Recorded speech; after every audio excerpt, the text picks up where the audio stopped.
प्यारे बच्चों, welcome to my channel Verma study 2020 book लाना। मैं यूपी बोर्ड के क्लास 11 के छात्र छात्राओं के लिए ज्योग्राफी सब्जेक्ट को हिंदी माध्यम से मैं फुल कोर्स कराऊंगा। यदि आप फुल कोर्स करना चाहते हैं तो मेरे चैनल को सब्सक्राइब कीजिए और बेल आइकन को प्रेस करना ना भूलें, ताकि जो भी वीडियो मैं अपलोड करूं उसका नोटिफिकेशन आपको सबसे पहले मिल सके। प्यारे बच्चों, जो भौतिक भूगोल के मूल सिद्धांत किताब है उसमें चैप्टर 4 चल रहा है इस समय, महासागरों और महाद्वीपों का वितरण। इसमें 4 वीडियो डाला जा चुका है, आज 5वां पार्ट है और इसमें आज हम लोग पढ़ेंगे सागरी अधस्थल का विस्तार। देखिए, सागरी का मतलब समझ रहे हैं, समुद्र से, महासागर से। अधस्थल, अधस्थल का मतलब होता है, इसका दूसरा शब्द है नीतल। अंग्रेजी में इसको कहते हैं फ्लोर। सागरीय अधस्थल का विस्तार कहिए या सागरीय नीतल प्रसार सिद्धांत कहिए, तो अधस्थल का मतलब नीतल, अर्थात जो महासागर के नीचे जो तली है जिस पर पानी रुका रहता है उसे अधस्थल या नीतल कहते हैं। अंग्रेजी में फ्लोर कहते हैं, फर्श कह लीजिए। तो हमें उम्मीद है कि अधस्थल या नीतल समझ में आ गया होगा। तो इसका विस्तार, अभी इससे पहले वाले वीडियो में आपने पढ़ा, वैगनर ने बताया कि महाद्वीपीय विस्थापन होता है। महाद्वीपीय विस्थापन का सिद्धांत उन्होंने 1912 में दिया था, जिसमें आपने देखा कि जो सभी महाद्वीप हैं वो पहले जुड़े हुए थे, जिसको पेंजिया कहा गया, फिर उनका विघटन हुआ, फिर उन उत्तरी भाग दक्षिणी भाग का फिर विघटन हुआ, अर्थात जो आज महाद्वीप आप देख रहे हैं ये सब अलग अलग हो गए और विस्थापन के कारण, प्रवाह के कारण दूर दूर हो गए, जबकि ये पहले एक में ही मिले थे। इनके प्रत्यक्ष प्रमाण भी वैगनर ने दिया, जो कि पढ़ाया जा चुका है। उसी तरह से सागरीय अधस्थल का भी विस्तार होता है, प्रसार होता है। अब कैसे होता है, इसको जो है हैरी हेस नामक भौतिक जो वेत्ता थे उन्होंने 1961 में दिया। वैगनर नहीं, ध्यान देने की बात है कि हैरी हेस ने 1961 में सागर नीतल प्रसार सिद्धांत कहिए या सागरीय अधस्थल का विस्तार कहिए, इन्होंने भी प्रस्तुत किया। इसमें देखिए कुछ पॉइंट है, उसको हमने बताया है। इन पॉइंटों को ध्यान में रख कर के चित्र से आप समझेंगे तो कभी नहीं भूलेंगे। और इससे पहले आपको संवहन धारा का सिद्धांत पढ़ाया गया है। संवहन धारा सिद्धांत जो है बहुत ही महत्वपूर्ण है। इस वीडियो को देखने से पहले उसे ज़रूर देखें, नहीं तो ये समझ में नहीं आएगा।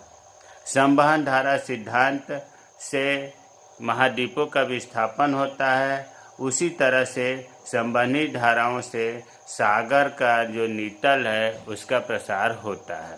तो देखिए, स्टेप बाय स्टेप देखते हैं। पहला है कि महासागर महाद्वीपों से घिरा होता है। ऐसा नहीं है कि हैरी हेस जो है वो पॉइंट वाइज बताए, उन्होंने तो एक घटना को बताया, उसे हम याद करने की दृष्टि से, समझाने की दृष्टि से हमने पॉइंट बना दिया है। इसे आप चाहें तो मिलाकर भी लिख सकते हैं। तो पहला है महासागर महाद्वीपों से घिरा होता है। इसको हम चित्र के माध्यम से देखते चलते हैं। इस तरह से हमने एक चित्र बना रहे हैं। पहले इसलिए नहीं बनाए कि समझ में नहीं आएगा। अभी आपने देखा, लिखा है इसमें, इधर हो गया महाद्वीप और इधर भी हो गया महाद्वीप और बीच में पानी भरा हुआ है, महासागर है। और जो महासागर का ऊपरी है उसे समुद्र तल बोलते हैं, और ये महासागर का नीचे जो है ये वाला बेस, इसे ही बोलते हैं नीतल या अधस्थल या फ्लोर।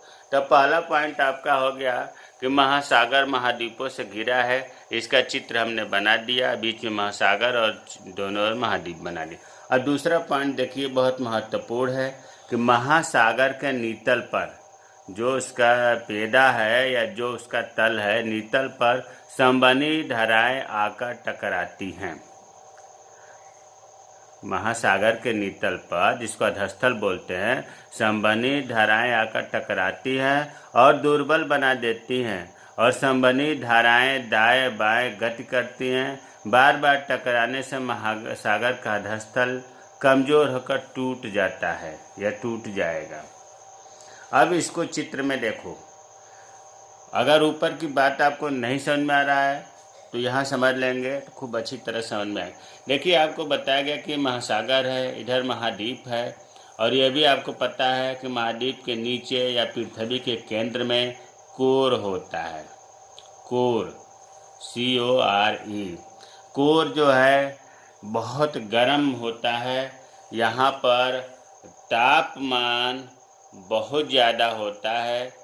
कारण यह है कि इसमें निकिल और फेरस, नीफे इसीलिए इसे कहते हैं, नीफे पाया जाता है, जिससे तापमान बहुत ज़्यादा होता है, दबाव भी यहाँ ज़्यादा होता है। और कोर का पूरे पृथ्वी में ऊपर से जो हम 3 परत बताए थे, सबसे ऊपर जिस पर हम लोग रहते हैं भूपपड़ी या भूपरपट्टी या क्रस्ट, उसके नीचे बताया गया था मेंटल।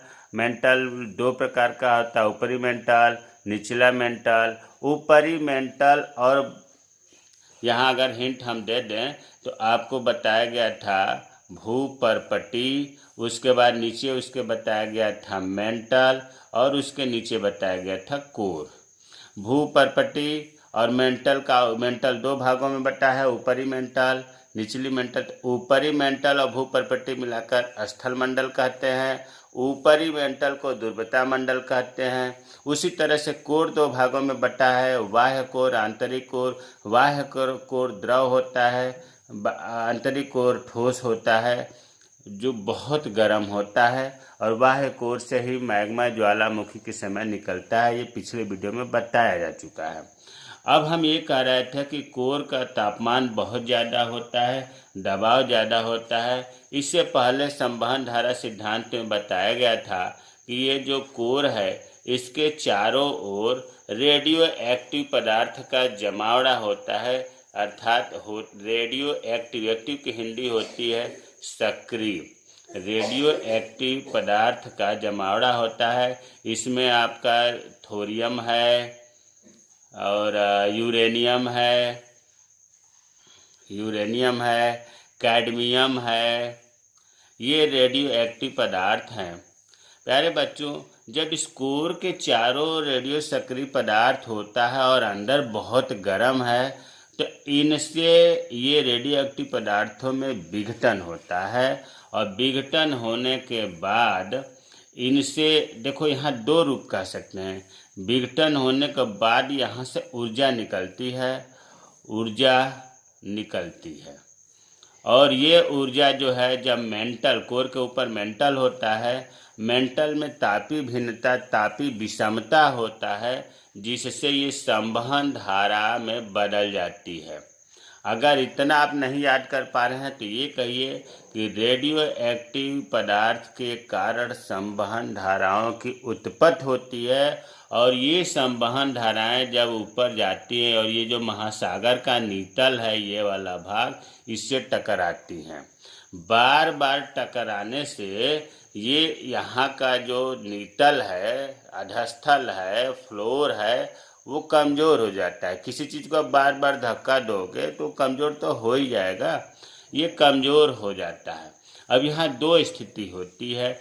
जब तक ये टूटा नहीं है तो यहाँ से जो संवहनी धाराएं हैं, ये दाएं और बाएं अर्थात क्षैतिज दिशा में ये गति करने लगती हैं। एक स्थिति तो ये होगा। दूसरी स्थिति ये होता है कि जब बार बार इस नीतल से, या ये कहिए कि पृथ्वी के भूपरपट्टी से, ये जब संवहनी धाराएं टकराती हैं, ये टूट जाती हैं। कब तक ये रोके रहेंगे? टूट जाती हैं, और टूटने के बाद ये केवल संवहनी धाराएं नहीं निकलती हैं, इनके अंदर जो मैग्मा होता है, जो गर्म पदार्थ होता है, जिसमें कंकड़, पत्थर, राख, जलवाष्प इत्यादि चीज़ें होती हैं, वो सब भी बाहर निकलने लगती हैं। अर्थात हम ये कह सकते हैं कि ज्वालामुखी का यहाँ निर्माण हो जाता है। संवहनी धाराओं के बार बार टकराने से जब महासागर का नितल टूट जाता है तो मैग्मा बाहर निकलने लगता है, और बाहर निकलने के बाद ये यहाँ पर ठोस होकर पर्वत जैसी संरचना बना लेता है। इसको प्यारे बच्चों भूगोल की भाषा में कहा जाता है कि कटकों का निर्माण हो गया, और ये महासागर के बीच में होता है, इसलिए इसे कहा जाता है मध्य महासागरीय कटकों का निर्माण हो गया। और ये इतना दूर तक, इतनी पर्वत श्रृंखला ये फैली होती है, एक प्रकार के पर्वत ही है, ये इतनी दूर तक फैली होती है कि धरातल पर इतने लंबाई में पर्वत श्रृंखला कोई है ही नहीं जितना मध्य महासागरीय कटकों फैला हुआ है। तो अब यहाँ कटकों का तो निर्माण हुआ ही, आप ये बताओ क्या यहाँ ये नीतल जो पहले यहाँ था अब यहाँ ना हो गया? अर्थात महासागरीय नीतल का भी विस्तार हुआ, निर्माण हुआ। विस्तार तो हुआ, निर्माण भी हुआ। कटकों का निर्माण मतलब पर्वत का भी निर्माण हुआ और नीतल का भी निर्माण हुआ।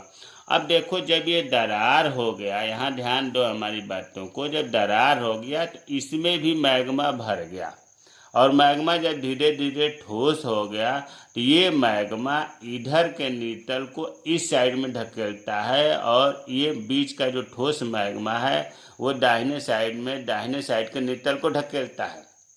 तो मैग्मा तो बाएं और दाएं ढकेल ही रहा है, संवहन धाराएं भी जो बाएं दाएं मुड़ जाती हैं, संवहन धाराएं जो बाएं जा रही है, जिसको हम अब बाएं और दाएं को अब हम संवहन धारा न कहकर क्षैतिज धारा बोलते हैं।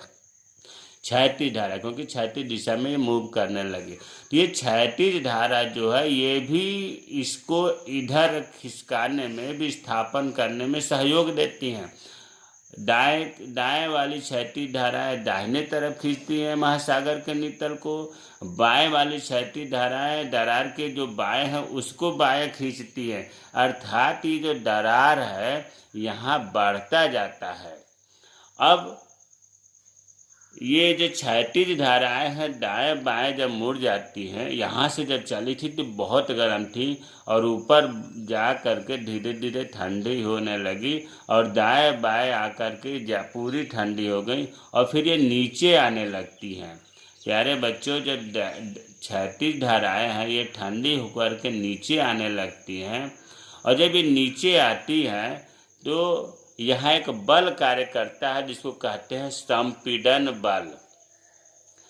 अगर संपीड़न बल नहीं याद हो पाता है तो इतना याद रखिए कि क्षैतिज धाराएं जो है वो ठंड होकर के नीचे आने लगती हैं, और नीचे आ करके इसमें इतना बल होता है कि जमीन को, धरातल को, नीतल को वो गड्ढा बना देती हैं, जिसको भूगोल की भाषा में कहा जाता है कि गर्तों का निर्माण, गर्त का निर्माण हो जाता है, जिसमें प्रशांत महासागर में सबसे ज़्यादा गर्त है, और मैरियाना गर्त सबसे बड़ा गर्त है, गड्ढा मतलब गहराई के मामले में मैरियाना गर्त है। तो यहाँ ये मैं बताना चाह रहा हूँ कि संवहन धाराओं से ऊपर जाकर टकरा करके नीतल को तोड़कर कटकों का निर्माण हुआ, नीतल का निर्माण हुआ। फिर वही संवहन धाराएं क्षैतिज धाराओं में बदल गई और ठंडी होकर के नीचे आ गई। संपीड़न बल के कारण नीचे गर्तों का निर्माण हो गया, समुद्र में, महासागर में बहुत बड़े बड़े गड्ढों का निर्माण हो गया, जिसे गर्त कहा जाता है। तो प्यारे बच्चों, इसी से आपको देखने से हरिहस ने बताया कि यहाँ पर जो है नीतल का प्रसार हुआ। भाई जो दरार हुआ, इधर खिंचा हो रहा है, इधर खिंचा रहा है, तो प्रसार हो रहा है। और उन्होंने, अब आप ये कहोगे कि तो प्रसार होते होते बहुत दूर तक चला जाएगा महासागर। ऐसा इसलिए नहीं होता है कि यहाँ देखो निर्माण हो रहा है, धरातल के पास, नीतल के पास कटकों का निर्माण हो रहा है, और उसके नीचे जो कोर है या उसके धरातल पर ये कहिए नीचे, यहाँ पर विनाश हो रहा है। भाई पहाड़ का निर्माण हुआ और यहाँ गड्ढा बना, गर्त का मतलब गर्त जहाँ बना यहाँ विनाश हो रहा है। तो एक जगह विनाश हो रहा है और दूसरी जगह निर्माण हो रहा है, इसलिए ये प्रक्रिया समान दर चलती रहती है। तो अभी तक आपने जो दूसरा पढ़ा है, यहाँ तक हो गया था कि महासागर का नितल कमजोर होकर टूट जाएगा। तीसरा है, महासागर का नितल टूट जाने से महासागरीय कटकों का निर्माण होगा, अभी चित्र में बताया गया, और महासागरीय नितल का भी निर्माण होता है, ये हो गया। चौथा है, महासागरीय नितल पर एक तनाव मूलक बल लगता है जिससे महासागरीय नितल का प्रसार होता रहता है। इसका कहने का मतलब ये कि जब क्षैतिज धाराएं यहाँ से टकरा कर दाएं और बाएं मोड़ती हैं तो यहाँ एक तनाव मूलक बल कार्य करता है जिससे ये नितल का खिंचाव होता है, प्रसार होता है। और पांचवा है कि ठंडी होने के बाद क्षैतिज धाराएं नीचे आने लगती हैं और एक बल संपीड़न लगता है जिससे महासागरों के अंदर गर्त का निर्माण होता है। तो हेस ने यही कहा कि ज्वालामुखी परपटी से यहाँ जब देखो तोड़ करके बाहर निकल गया तो ज्वालामुखी के द्वारा कटकों का निर्माण हुआ, और अगर नहीं निकल पाता तो भूकंप आता। तो वही हेस कर रहे हैं कि यदि ज्वालामुखी परपटी से कटकों के समीप नई परपटी का निर्माण होता है, नई नितल का निर्माण होता है, तो दूसरी तरफ महासागरीय गर्तों में इसका विनाश भी होता है, बड़े बड़े गड्ढे हो जाते हैं, तो विनाश ही तो हुआ। इसलिए एक जगह निर्माण और दूसरी जगह विनाश होने के कारण प्रक्रिया की दर समान होती है। यही सागर नितल प्रसार सिद्धांत है। तो जो अभी आपको 5 पॉइंट बताया गया है, अगर ये आप चित्र समझ लो तो चित्र से ही लिखा जा सकता है। पर देखो चित्र में हमने बताया कि महासागर महाद्वीपों से घिरा होता है, कोर बहुत गर्म होता है जिससे तापमान और दबाव में वृद्धि होती है। कोर के ऊपर रेडियो सक्रिय पदार्थ थोरियम, यूरेनियम, कैडमियम होता है। रेडियो सक्रिय पदार्थ के कारण कोर से संवहन धाराएं चलती हैं और ये संवहन धाराएं महासागर के नितल पर टकराती है। बार बार टकराने से यहाँ टूट करके ज्वालामुखी के रूप में महासागरीय कटकों का निर्माण होता है और यहाँ से क्षैतिज धाराएं बाएं और दाएं दिशा की ओर मूव करती हैं और फिर ठंडी होकर के नीचे आकर के महासागरीय गर्तों का निर्माण करती हैं। हेस ने ये बताया कि ज्वालामुखी के द्वारा नितल के पास कटकों का निर्माण हुआ और गर्तों के पास विनाश हुआ, जिससे प्रक्रिया की दर समान होती है। इसे ही सागर नितल प्रसार सिद्धांत कहा जाता है। अगर आप संवहन धारा सिद्धांत पढ़े होंगे, महाद्वीपों के मामले में भी संवहन धारा लगभग यही चीज़ है। इसीलिए मैं कह रहा था कि संवहन धारा जरूर पढ़ें। तो जो चीज़ नहीं समझ में आया है आप कमेंट बॉक्स में कमेंट करें, मैं रिप्लाई करूंगा। मुझे उम्मीद है कि सागर नितल प्रसार सिद्धांत अच्छी तरह से समझ में आ गया होगा। मेरे चैनल को सब्सक्राइब कीजिए, छोटे छोटे वीडियो बना रहा हूं ताकि आप होपलेस ना हो और अच्छे से समझ लें। जय हिंद, जय भारत।